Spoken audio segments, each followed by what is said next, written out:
இயேசு பிரசங்கித்து அற்புதங்கள் செய்தபோது அவரின் பெயர் எல்லா ஊர்களிலும் விரைவாக பரவியது. மக்கள் அவரை காணவும் அவருடைய வார்த்தையை கேட்கவும் ஆசைப்பட்டார்கள். இந்த சமயத்தில் ஒரு நாள் அவர் கப்பர்நகூமுக்கு போனார். அங்கே அவர் ஒரு வீட்டில் இருக்கிறார் என்று அறிந்ததும் அந்த கிராமத்தில் இருக்கிறதான மக்கள் அந்த வீட்டின் முன்பாக கூடி வந்து அந்த வீட்டை முற்றுகையிட்டனர். அந்த வீட்டின் வாசலுக்கு முன்பாக நிற்கவே இடம் போதாதபடிக்கு அநேகர் கூடி வந்தனர். இயேசு அவர்களுக்கு வசனத்தை போதிக்கத் தொடங்கினார். வசனத்தை கேளுங்கள், பரலோக ராஜ்யம் சமீபமாயிருக்கிறது.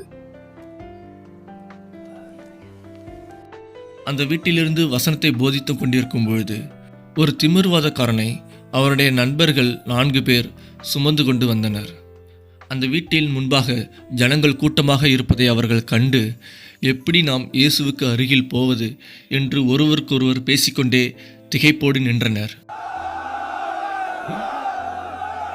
இவ்வளவு கூட்டம் இருக்கிறது, எப்படி உள்ள போவது? அப்பொழுது இயேசு இருந்த வீட்டின் மேற்கூரையை அவர்கள் பிரித்து திமிர்வாதக்காரனின் படுக்கையை இறக்கினார்கள். இயேசுவும் மக்களும் அதை கண்டு ஆச்சரியப்பட்டனர். இயேசு படுக்கையில் இருந்த அந்த திமிர்வாதக்காரனை பார்த்து, மகனே, உன் பாவங்கள் உனக்கு மன்னிக்கப்பட்டது என்றார். உடனே அங்கே இருந்த வேதபாரகரில் சிலர், இவன் இப்படி தேவதூஷணம் சொல்லுகிறதென்ன? தேவன் ஒருவரை தவிர பாவங்களை மன்னிக்கத்தக்கவர் யார் என்று தங்கள் இருதயங்களிலே சிந்தித்துக் கொண்டிருந்தார்கள். இயேசு அவர்கள் தங்களுக்குள்ளே இப்படி சிந்திக்கிறார்கள் என்று அறிந்து அவர்களை நோக்கி, நீங்கள் உங்கள் இருதயங்களில் இப்படி சிந்திக்கிறது என்ன? உன் பாவங்கள் மன்னிக்கப்பட்டது என்று சொல்வதா, எழுந்து நட என்று சொல்வதா? எது எளிது என்று அவர்களை பார்த்து கேட்டார். அவர்கள் அனைவரும் அமைதியாக இருந்தனர்.